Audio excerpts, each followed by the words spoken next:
Salut à tous, c'est Ciné Marvel. Mon dernier focus était consacré au bouffon vert. Et aujourd'hui, on va rester dans l'univers des ennemis de Spider-Man puisque je vais vous parler d'Alexei Sitchevich, alias le Rhino. Bonne vidéo. Le Rhino, alias Alexei Sitchevich, est né à Kaliningrad, en Union soviétique. Afin de se faire de l'argent facilement, il accepta de travailler pour une agence d'espions qui lui firent subir différents traitements à base de radiation et de produits chimiques.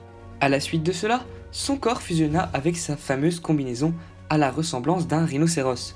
Bien qu'il possède une force prodigieuse, Alexei Sitchevich est réputé pour son faible degré d'intelligence, lui donnant un désavantage certain face à des ennemis plus intelligents.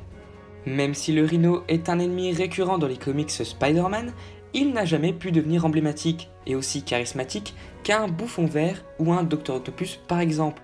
En effet, c'est juste un vilain possédant une force surhumaine et une intelligence inexistante, tombant donc rapidement dans le cliché. Ainsi, c'est un méchant lambda qui ne raconte pas grand chose, pouvant n'être traité que comme un méchant secondaire. Et ça, les auteurs de comics l'ont très bien compris. Côté film, le personnage fait sa première, et pour le moment sa dernière, apparition dans The Amazing Spider-Man 2. Il est ici interprété par Paul Giamatti. Au début du film, Alexei Sitchevich a volé un camion rempli de flacons de plutonium. Il va se faire arrêter facilement par Spider-Man qui va l'envoyer directement en prison. Gustav Fierce, l'homme au chapeau travaillant pour Harry Osborn, va ensuite le faire sortir de prison et lui fournir une grosse armure métallique armée jusqu'aux dents, à l'apparence de rhinocéros. Devenu ainsi le Rhino, Alexei va s'empresser de dévaliser une banque et de semer la terreur en ville. Malheureusement pour lui, Spider-Man va le battre en peu de temps et va à nouveau l'envoyer en prison.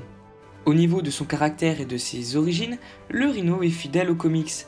Le film a fait de lui un méchant secondaire, ayant très bien compris qu'on ne pouvait pas faire de lui l'ennemi principal de Spider-Man.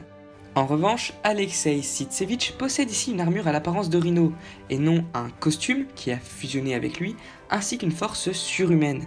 Cela permet de lui donner un côté plus réaliste qui marche bien.